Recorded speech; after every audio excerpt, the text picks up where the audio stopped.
how does this work in a little more detail, and how is it paid for? Good morning. Hi, good morning. So this is a really exciting scheme, as you said. It would involve 30 participants, 15 in North London, 15 in Jarrow. So they would all be paid £1,600 a month. And then researchers would be monitoring them in a control group over the course of 2 years to see the sorts of effects that this form of payment and form of alternate benefit would have on their lives. I thought for that you're not allowed to take a job for those 2 years, are you? No, of course, yeah, you're allowed to work. So we're really interested in the effects that this will have on employment. So we've seen So, around sorry, the so you'll world. get your 1,600 quid and you can bank a salary as well? Yeah, so we're really interested in the effects on employment. So, for instance, we've seen in the some of the pilots that have taken place in Finland, where there was experimentation of UBI, employment actually increased slightly for those who were in receipt of a payment. And similarly in Stockton in California, where we've had experimentation, people who've received basic income, they're in better, more stable work after it, as well as seeing more improvements in their physical and mental health. So that would be one of the factors. Like I said, physical and mental health, we want to see how that was affected by this and so on. The think tank Compass has already modelled one form of more modest basic income, which could actually be rolled out at net zero cost, but would still see poverty drastically shrink.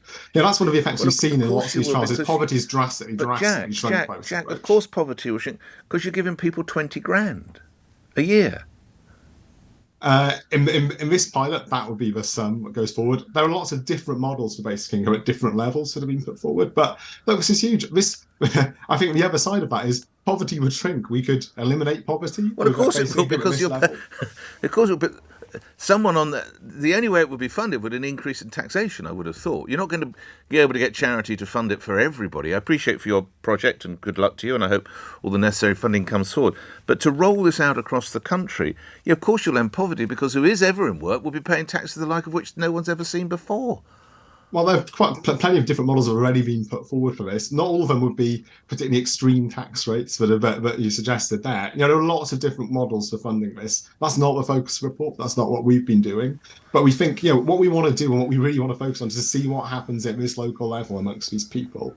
There's been really exciting experimentation around the world, the US, Finland. It's really important the UK takes part in these experiments, takes part in these trials, so we can see what the effects might be here. So we make sure that we don't lose out on the forms of welfare system which might be better fit for those forms of crisis we're going to face. Thanks for your time this morning. Jack Kellam is a researcher with the group Autonomy UK think tank. They're putting that proposal in, effectively £20,000 to stay at home and not do any work. Well, it's fantastic, isn't it? But ultimately, who would pay? A universal basic income that will run for 2 years and will involve 30 people. For 2 years, every month, no questions asked, will be given £1,600 a month. No questions. Think of the difference that would make to Michael, our first caller. I mean, it's stunning. It's a really interesting sum of money as well. Because people who earn 10 times that every month will be receiving their orders now to start raging and raving about how it's completely unsustainable and how is anyone ever going to be able to pay for it. But I think that a universal basic income is probably inevitable. And the crucial word here is universal. So everybody gets it. Not in this scheme, obviously, this is just 30 people, but what they're looking to measure is the difference that it has upon people's lives. Phil, what in the actual hell is this nonsense? £20,000 on top of a working wage. Stop the world, I really do want to get off. Stanley says no other benefit payments, tax paid on the whole amount if employed as well. But bear in mind, JSA, Job Seekers Allowance, for I think just is for like a regular bloke or woman is £84 a week. 8, 16, 24, 32, £320 roughly. Let's say 350. £350 a month is considerably less than £1,600 a month. Neil, what do you reckon? Do you think it's inevitable? Do you think it's inevitable?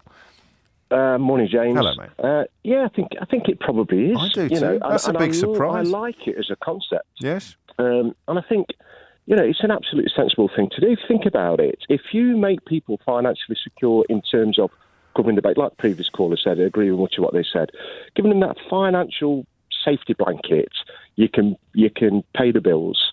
And it gives you choices, and it gives you, and it actually doesn't de-incentivize people. I think, contrary to what one of the previous callers said, I think it absolutely gives you more incentive. It gives you a platform to build on.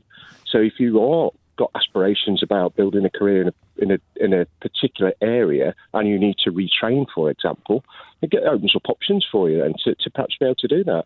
Harry in Basildon on this idea. Harry, you're on the radio. Good morning. As an employee, I find it as a bit of a problem, because at the moment I'm able to employ people, because if they don't work, then they starve.